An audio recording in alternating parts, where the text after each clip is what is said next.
So, on to the Christmas Day episode of SmackDown, December 25th. This was a week with two matches that we all look forward to. Undertaker versus Rey Mysterio, perhaps the first time we've ever seen that on television. And also, we're going to see Hart Dynasty wrestle for the Tag Team Championship against D-Generation X, which was built as a kind of rematch 12 years in the making from the year of 1997 when Bret Hart, Jim Neidhart, British Bulldog, exiled out of the WWF at the time after the Montreal Screwjob, going to the rival company WCW. However, the night started off with an 8-man tag team match. Dolph Ziggler, Matt Hardy on one side. We'll take the heels first. Dolph Ziggler, CM Punk, Luke Gallows, and one more guy. I don't remember him. Along with, they faced Matt Hardy, Finlay, CM Punk, and John Morrison, and that means that the guy on the other team was Drew McIntyre, of course.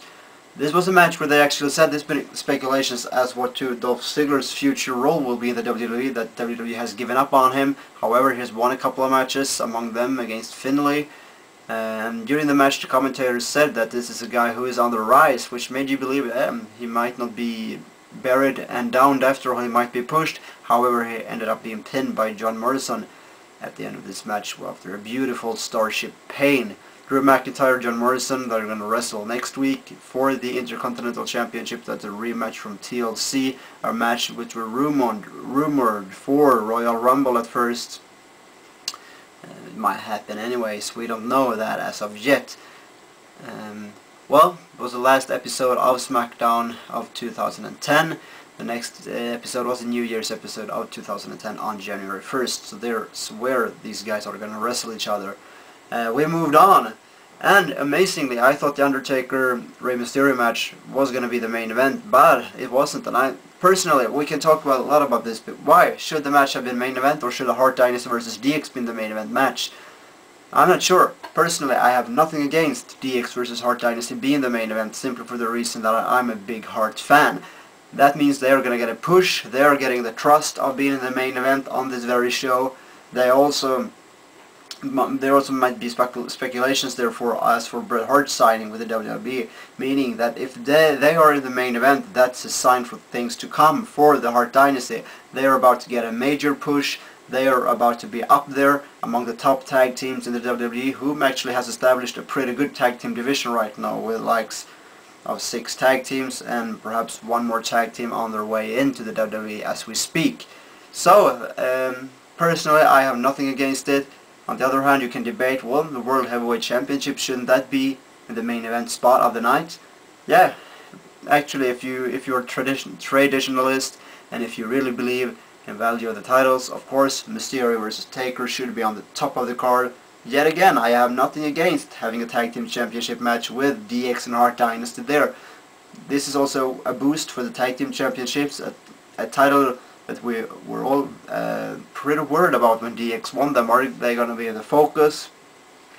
And it seems so. The Undertaker in the Rey Mysterio match went to no contest after Batista ran in, and then Rey Mysterio in a miraculous way completely dominated the Undertaker and Batista and left them laying, ran out, looking as the strongest man in the world, as the most dominant man in the world. Matt Striker even said it. Of these 3 men, we have the biggest little man standing on top of the world. That was the case. Speaking of the Hart Dynasty versus DX match of the night, there was a promo early on where Chris Jericho came out, and it's starting to look very interesting around the Tag Team Championship right now. You have a lot of tag teams gunning for the titles. Right now you have 3 teams, the champions, the Hart Dynasty, and Jerry Show, whom in my mind haven't really had the proper rematch as of yet, and they actually believe that themselves. With simply, they have the right to do it. And I believe one of the biggest the reasons for Jericho coming out at first was simply to get DX over. He's a massive heel.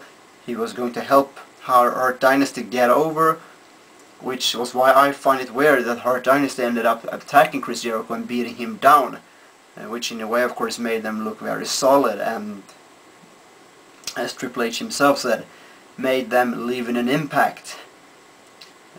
Yeah, however, I think DX in this promo, they were okay, but that's the gimmick. On the other hand, they kind of fooled around a little too much. You can see the series of the situations. Their gimmick is unfortunate because it's good, it helps team get over. We saw also what happened this fall when Legacy really got pushed over and got huge momentum and simply got way up in the card, resting DX, even winning a match and then main eventing on a pay-per-view. So that's a good thing, but their gimmick often does not allow them to treat their opponents with respect, which in the end ends up hurting DX, because if they make a mockery out of the teams, whom do they beat? The situation is not that bad, but if you're gonna push it real far, that's the concern you could have with a gimmick like that. Now I don't think that the gimmick is gonna last that very much longer, and maybe we can see new tag team champions in maybe just a month, because I believe there will be a split between Triple H and HBK pretty soon. I don't think it will last until WrestleMania. It would surprise me a lot if it did. So with that said, moving on to the match, with this build-up, very serious attitude, built up, interesting, intense. It was this feeling of 12 years in the making, and Hart Dynasty really looked solid in this match. If you think back to it, they dominated Triple H. Nice standing vertical suplex by D.H. Smith to Triple H, and Shawn Michaels was dominated for a long time as well, thrown out of the ring, beaten down, methodical beat down, and grounded inside of the ring. They hit Triple H with their finisher, had the match won, it looked like. HBK made the save. Then it was this kind of rookie mistake of Tyson Kidd throwing himself out of the ring to hit Shawn Michaels that ended up costing him. He moved out of the way, and then he was able to hit the Sweet Chin music to D.H. Smith and the pedigree to D.H. Smith before he was pinned. So, all in all, Hart Dynasty looked very good. They dominated the match. They had the match won, and it took 2 finishers to actually win the match for D-Generation X. So I think this was a very good way to build up Hart Dynasty this very night on SmackDown. They were also in the main event, as I said, as the show closed, and they bet Chris Jericho up as well earlier in the night. So this might be a sign of things for come. If Bret Hart is going to make his way onto television, I don't know. People are talking about that. They hope Bret Hart to be the special GM of this night. I'm afraid I can hurt all those people a lot with what I have to say right now, because as it looks, Bret Hart will not be the GM of Monday Night Raw. Why? Because on Raw 18th they have already booked in a special guest host. Timberland is going to be on this Monday. Then the next Raw, we do not know yet. There is of course the rumors of Bret Hart being there, or The Rock. Then on January 11th there is no guest host booked, but on January 18th there is a guest host booked for the very night, and it's not Bret Hart. That intends for the Raw not going with a GM, and more so, of course, that means Bret Hart will not be the GM. However, that could all change. That's how it looks right now. Could look completely different. We have heard a lot of rumors about special guest hosts. There were rumors about Mike Adamle being the guest host on The Godfather right after SummerSlam. That did not happen. And Adam Sandberg was supposed to be a special guest host. Has not happened. So there's a lot of rumor, and this could just be a smokescreen set up by the WWE. But that's how it looks right now, that Bret Hart will not be the GM of Raw. Take it for what it's worth and simply wait and see. That's all we can do right now. But as I said, looks good for Hart Dynasty for the moment. Also, we have throughout the night Theodore Long and Vicky Guerrero making food, cooking food. Well, it was a nice watching. I don't know, it seemed like it was kind of they made fun of something. Could it be? I've seen this show with Rachel, where they make a lot of food, and this woman Rachel, this talk show Rachel, whom I cannot stand, seems just to be in the way all the time. I don't know if that's the way. If it seemed like a rip-off of something. Please help me with this. It seemed like a rip-off. Then we had Hornswoggle spoiling it all for Vicky Guerrero. We also had, I really like the Divas division on SmackDown. They put all the good divas, most of the good wrestlers on SmackDown, you can feel that because it's very intense, and I like how they have long drawn out feuds for the Women's Championship. Very interesting, and you're really into it. There's been a long drawn out feud.